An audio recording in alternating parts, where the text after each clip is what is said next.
Après 2 ans dans le Tech Show à expliquer toute seule le marketing digital à ma grand-mère, j'ai décidé que pour cette nouvelle saison, j'avais besoin de renfort. Grâce à Vincent, j'aurai donc le plaisir de vous recevoir tous les mois dans le Bretzel Break. Mais tout d'abord, bonjour à tous, moi c'est Maud Berenzung, je suis directrice associée du cabinet de conseil en performance digitale à Zep Consulting. Aujourd'hui, j'ai le plaisir de vous recevoir dans le premier épisode du Bretzel Break qui, au-delà de mes racines alsaciennes, vous propose une interlude dans le Tech Show, un peu à l'image de la pause café qu'on aime absolument tous partager au quotidien.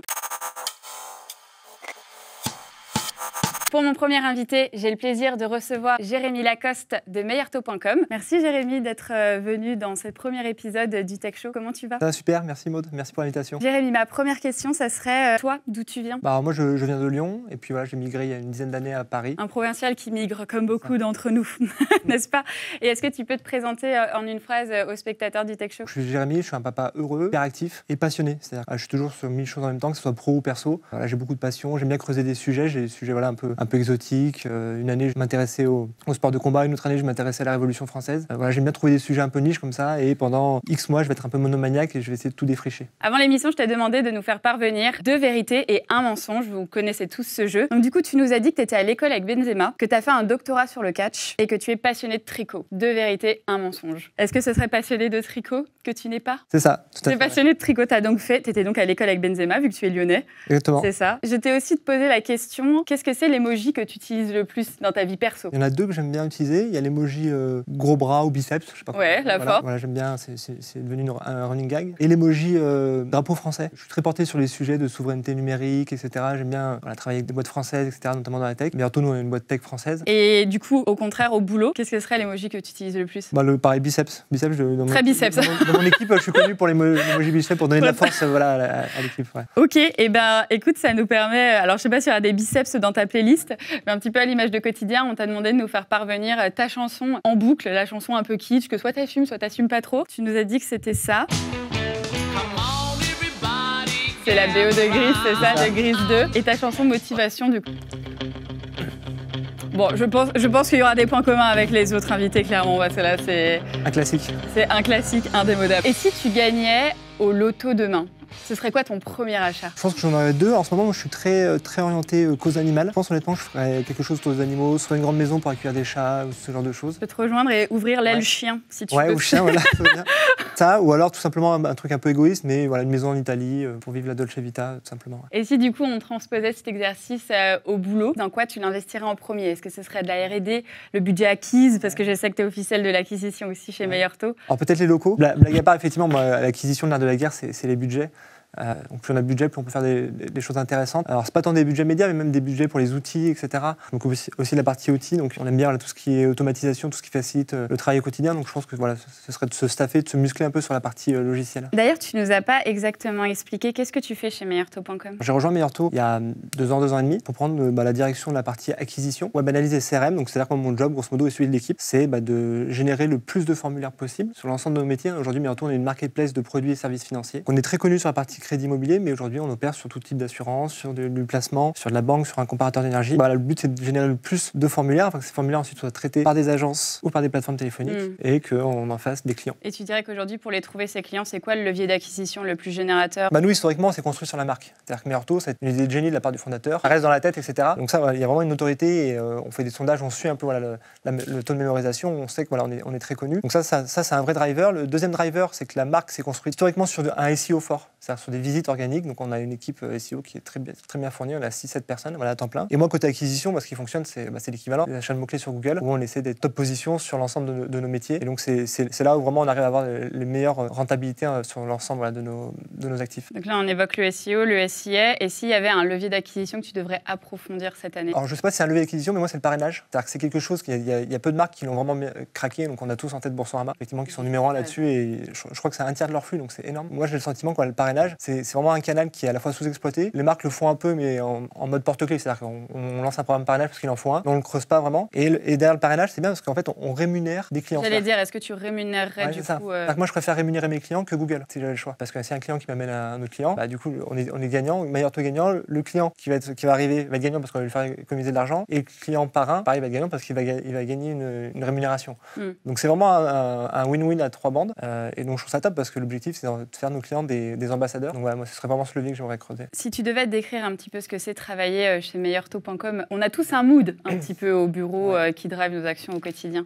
Tu dirais que c'est quoi? Alors nous, on se définit un peu comme une fintech. On a un collectif créatif, ambitieux. On est un peu sérieux aussi parce qu'on travaille dans le crédit IMO, dans l'assurance, quand même, c'est des métiers. Voilà, faut pas faire n'importe quoi, entre guillemets. Donc on n'est pas contre les extravagances, les élans créatifs, au contraire, mais voilà, on parle de choses quand même qui sont impactantes pour les gens. Donc faut être précautionneux, faut être consciencieux. On est dans une organisation hyper dynamique. Alors, on se définit comme une start-up. Alors, on est une vieille start-up, on a été créé en 99. Mais on a des rythmes de production, de sprint qui restent agiles. Voilà, exactement. Si tu devais donner aux marketeurs qui nous regardent un tips peut-être pour recruter, qu'est-ce que toi tu cherches quand tu recrutes dans tes équipes?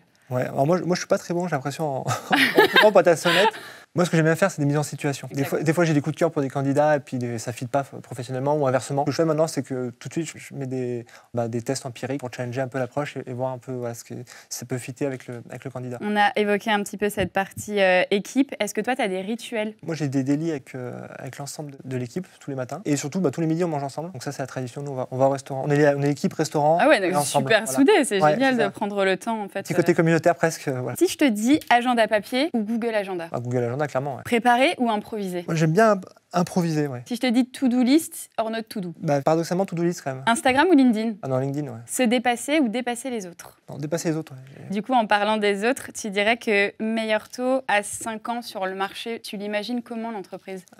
Clairement, il y a une place à prendre sur le marché français. Quand on regarde un peu ce qui se passe dans les pays étrangers, c'est toujours intéressant de se benchmarker. Le métier du courtage, de la comparaison, a des parts de marché beaucoup plus importantes. Notamment en Angleterre, je crois qu'un crédit sur 2 en IMO passe par un courtier. Alors qu'en France, c'est 3 fois moins peut-être. Donc il n'y a pas une habitude française de passer par un courtier. Pourquoi? Parce que les Français sont très attachés historiquement à leur banque. D'ailleurs, on voit même sur les changements de banque, il y a très peu de changements de banque. C'est-à-dire que les banques, malgré l'arrivée des banques en ligne, elles ouvrent surtout des comptes secondaires, elles n'ouvrent pas des comptes primaires. Donc je pense qu'il y a vraiment une opportunité assez forte de croissance pour Meilleur Taux. Ça, c'est le premier point. Deuxième point, c'est une diversification à la fois des métiers. On a lancé les différentes BU.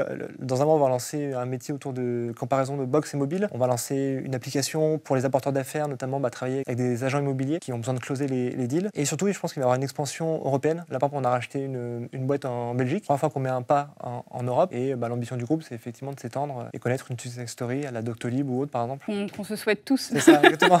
L'IA, dans ton métier de marketeur, tu vois ça comment? Ouais, c'est quelque chose qu'on regarde attentivement, naturellement, comme tous mes confrères et comme vous, j'imagine. Je pense qu'il y a deux niveaux. Alors, un niveau très pragmatique, moi, pour mon métier au quotidien, on l'utilise de façon tactique pour la génération de contenu, la génération de code. C'est-à-dire de manière très opérationnelle, voilà, c'est déjà quasiment dans nos... Il n'y a pas eu de réticence en interne de dire qu'est-ce que c'est, ce qu'il faut se méfier de ça. Au contraire, il y a plutôt une volonté d'être les premiers à s'en emparer et être très mature dessus parce qu'on sent bien que c'est quelque chose qui va être indépassable et qui va être dans notre quotidien. Voilà. Et après, il y a une vision un peu plus moyen terme, c'est-à-dire comment on peut intégrer l'IA dans nos produits et dans nos services. Au-delà du marketeur que je suis et que nous sommes, c'est finalement pour nos clients, en quoi ça peut leur faciliter la vie. Et donc là, effectivement, on travaille avec l'équipe Data Science pour mettre en place des produits qui vont utiliser l'IA, notamment pour faire de la recommandation bancaire, la recommandation d'économie. On va analyser par exemple les écritures des comptes bancaires et dire aux clients, vous êtes chez EDF, vous payez X euros, vous pouvez passer chez un fournisseur d'énergie alternative et faire une économie de 33 euros en moyenne par mois. Si tu devais me sortir un élément que tu apprécies vraiment dans cette verticale? On est en prise directement avec l'actualité. C'est-à-dire aujourd'hui, par exemple, dans mon secteur, on a quoi? On a la crise du marché immobilier, on a la crise de l'énergie. Donc c'est des choses qu'on n'aura pas pu anticiper il y a un an et demi. Honnêtement, faut être assez humble. C'est des choses qui sont liées à la guerre, au contexte macroéconomique. Et donc tout de suite, ça oblige l'organisation à pivoter, à basculer, à prendre en considération ce mouvement. Et à l'inverse, on est aussi en proie, par exemple, à l'évolution législative. Un exemple, c'est il y a une loi qui a été votée qui s'appelle la loi Lemoine sur l'assurance de prêt, qui fait que depuis un an environ, tous les Français peuvent changer d'assurance de prêt quand ils le souhaitent. Alors qu'avant, il fallait attendre la date anniversaire du contrat. Et on a parlé pas mal du boulot. Si on repassait côté perso, qu'est-ce que serait pour toi un tips pour trouver cet équilibre un petit peu? Un équilibre pro-perso, par exemple? Je ne sais pas si je suis un bon exemple. Voilà, Tu disais que tu étais papa tout à l'heure. Ouais, c'est ça. Tu as eu le temps de faire un doctorat en catch. Ouais, je me dis que d'un autre côté... Je mélange beaucoup les sujets en fait. C'est-à-dire que moi, j'ai mon beau-père qui est agriculteur et l'équilibre pro-perso, c'est quelque chose qui n'existe pas. C'est-à-dire que bien sûr. Dimanche, s'il y a quelque chose à faire dans ses champs, il ne va pas dire maintenant c'est dimanche, je le fais pas. Donc moi, ce que j'aime bien, c'est la chance de nos métiers, de cadre parisien classique, c'est qu'on a quand même une maîtrise de son agenda. Ce qui fait que moi par exemple, j'aime bien partir assez tôt du travail pour voir ma fille, justement. Et après, ça ne m'empêche pas de finir mes dossiers un peu plus tard ou de travailler une heure. Cette flexibilité-là. Ouais, j'aime bien cette flexibilité, voilà. Mais j'ai pas de coupure nette, en tout cas, entre mes devis. La question que je t'ai pas posée aujourd'hui, ce serait laquelle? Ce serait peut-être sur la souveraineté numérique, justement, qui est un peu mon dada du moment. Moi, je me pose la question, c'est pourquoi on n'arrive pas à créer un Google français ou un Amazon français. Moi, j'ai des pistes, effectivement, de réflexion, hein, mais ça me tue quand... Alors, certes, on a lancé 25, 26 licornes, je crois, mais j'arrive pas à me résoudre qu'on n'arrive pas à concurrencer les grands du marché, les acteurs américains ou chinois. Même israéliens, c'est un petit pays, mais ils arrivent à lancer finalement des boîtes mondiales. Nous, on voit qu'il y a toujours des difficultés parce que les pouvoirs publics soutiennent pas forcément comme il faudrait, parce que également on fait pas de solidarité, je trouve, ou peu, entre gens du métier. C'est-à-dire qu'on aime bien travailler avec Google, avec Salesforce, et moins avec des solutions françaises. Donc voilà, c'est quelque chose qui m'interroge. Le mot de la fin, qu'est-ce que tu avais dans ta tasse pour ce Bretzel Break? Eh ben, j'avais de l'eau pétillante. Merci beaucoup Jérémy d'être passé nous voir dans le Bretzel Break. C'est tout pour nous. On vous retrouve le mois prochain avec un nouvel invité dans le Bretzel Break. Et en attendant, salut à tous et bon tech show.